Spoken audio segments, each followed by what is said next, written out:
उत्तर प्रदेश के अंदर अखिलेश यादव हमारे साथ नाइंसाफ़ी न करते, आज़म खां के लिए अखिलेश यादव अगर बुलडोज़ के लिए, अतीक अहमद के लिए, मुख्तार अंसारी के लिए धरना प्रदर्शन करते और गोया उनके लिए बोलते, तो हम समझते कि हमें ऑल इंडिया मजलिस इत्तेहादुल मुस्लिमीन की ज़रूरत नहीं थी। क्यों? इसलिए कि हमारे अकाबिरीन ने जब मुल्क आज़ाद हुआ तो हमारे अकाबिरीन ने कहा हुकूमत भी तुम्हारी, हाकिम भी तुम, हम तुम्हारी हर बात को एक्सेप्ट करेंगे, बस संविधान पर छेड़छाड़ मत करना। इसी के साथ साथ एक बात और भी बताता चलें कि जो लोग कह रहे हैं कि फला पार्टी आ जाएगी या फला पार्टी चली जाएगी, तो ये बिल्कुल उनकी बेअक्ली, बेइल्मी और कम फहमी की बात है। क्यों? इसलिए कि हम सबसे पहले अल्हम्दुलिल्लाह मुसलमान हैं और मुसलमान होने के साथ साथ बाइज्जत शहरी हैं इस मुल्क के।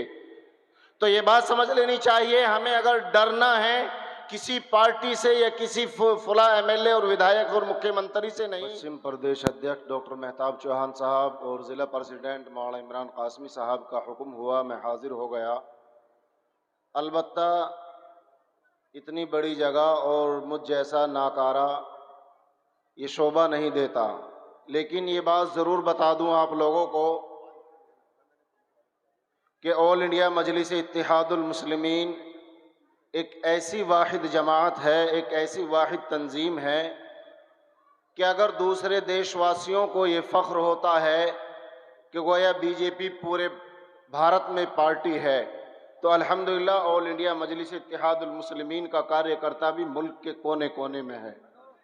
दूसरी चीज़ याद रखिएगा कि गोया ऑल इंडिया मजलिस इत्तेहादुल मुस्लिमीन हमारे लिए ज़रूरी थी, ज़रूरी है और इंशाअल्लाह ज़रूरी रहेगी। इसलिए कि अगर अल्लाह से डरने वाले हैं, अगर कोई कौम अलावा अल्लाह के हम किसी से डरेंगे तो गोया ये लफ्ज़ शिर्क कहलाता और मुशरिक की मग़फ़िरत नहीं होती। दूसरी चीज़ ये बात याद रखिएगा, ये कम फहमी छोड़ दीजिएगा कि गोया हम किस तरीके से सक्सेसफुल हो सकते हैं, हम तन्हा हैं। मैं आपको बता दूं, अगर समाजवादी पार्टी खड़ी हुई है तो हमारी कुर्बानियों की वजह से खड़ी हुई है। अगर लोक दल खड़ी हुई है, हमारी कुर्बानियों की वजह से खड़ी हुई है। अगर गोया कांग्रेस को हमने चीफ मिनिस्टर से प्राइम मिनिस्टर दिया है तो हमारी कुर्बानियों की वजह से खड़ी हुई है।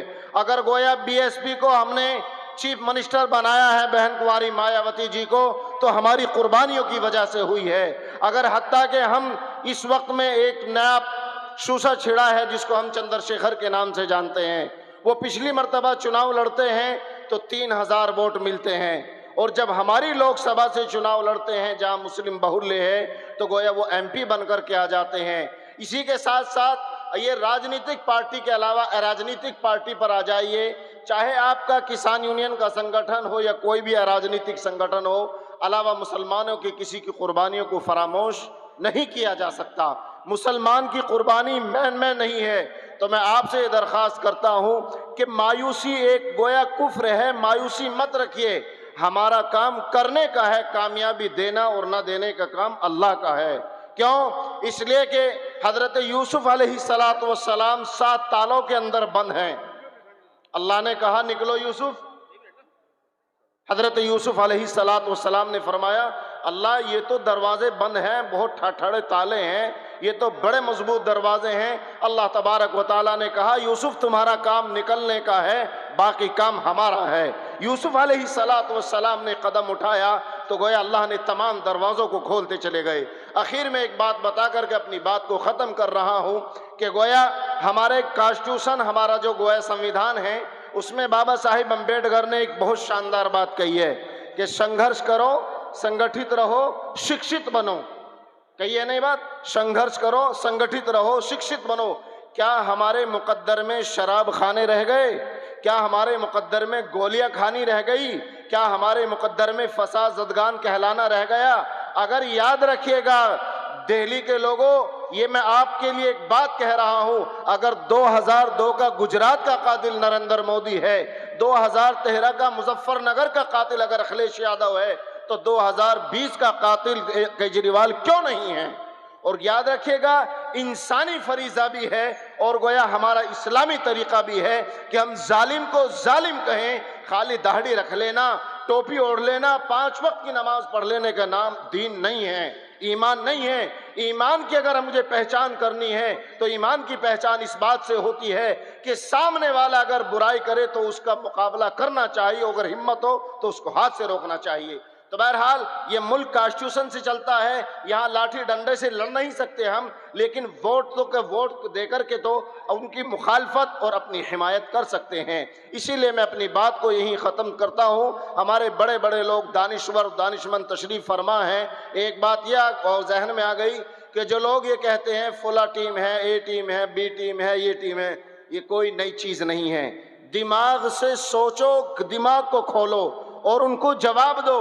जिस वक्त ये मुल्क आज़ाद नहीं हुआ था तो उस वक्त में हज़रत मदनी मौलाना हुसैन अहमद मदनी नव्वरल्लाहु मरक़दहू व बर्रदल्लाहु मज़जाह को हरियाणा और पंजाब के अंदर लोगों ने कहा था ये अंग्रेज़ का एजेंट है, ये अंग्रेज़ का पिट्ठू है। मुल्क आज़ाद हो गया, फिर उसके बाद यही अल्फाज दोहराया गया।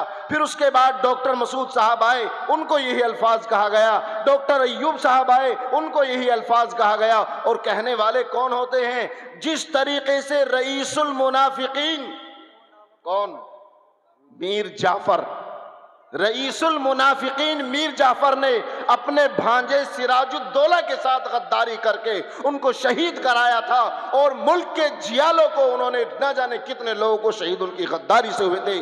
आज उन्हीं की रूहानी औलाद जिंदा है। तो इसलिए याद रखिएगा, हमारा काम कोशिश करने का है, हमारा काम करने का है। बाकी कामयाबी नाकामी का देन, नाकामी अल्लाह की तरफ से आती है। हम तो वो लोग हैं 5 वक्त की नमाज पढ़ करके हमें कोई टिकट नहीं देता, तुम्हारी नमाज कबूल हो गई, लेकिन हमारा काम क्या है? फिर भी करने का है। बस यही बात, अपनी बात को ख़त्म कर रहा हूँ। हिम्मत के साथ अल्लाह से दुआ करें, अल्लाह ताला हमारे हाजी ताहिर हुसैन साहब को और शिफाउर रहमान साहब को कामयाबी अता फरमाए। याद रखिएगा, जब जिस पार्टी ने, हमें सब पार्टियों ने ठुकरा दिया हो, हमारे ऊपर एहसान है नक़ीब मिल्लत जनाब अलहाज बैरिस्टर असदुद्दीन ओवैसी साहब का कि उन्होंने हम बेसहारों के सरों पर हाथ रखा है। हम बेराहों पर रहबरी के लिए आपने अपनी मिसाल पेश की है। अगर मैं और आप ये बात सोच सकते हैं, हमारी क्या हैसियत है, हमारी क्या वक़्त है। अगर असदुद्दीन ओवैसी साहब इस बात को सोच लें कि हमारी क्या वैल्यूएशन है, हम तो सिर्फ तेलंगाना में ही अच्छे से रह सकते हैं, हम तो यहीं लग्जरी लाइफ गुजार सकते हैं, हम तो वहाँ के राजा हैं, ये चीज़ वो भी तो सोच सकते थे। अगर यही चीज़ जो हम और आप सोच रहे हैं कि हम वोट बढ़ जाएगा, हमारी तादाद क्या है? कामयाबी और नाकामी तादाद की बुनियाद पर नहीं, इस्तेदाद की बुनियाद पर मिलती है।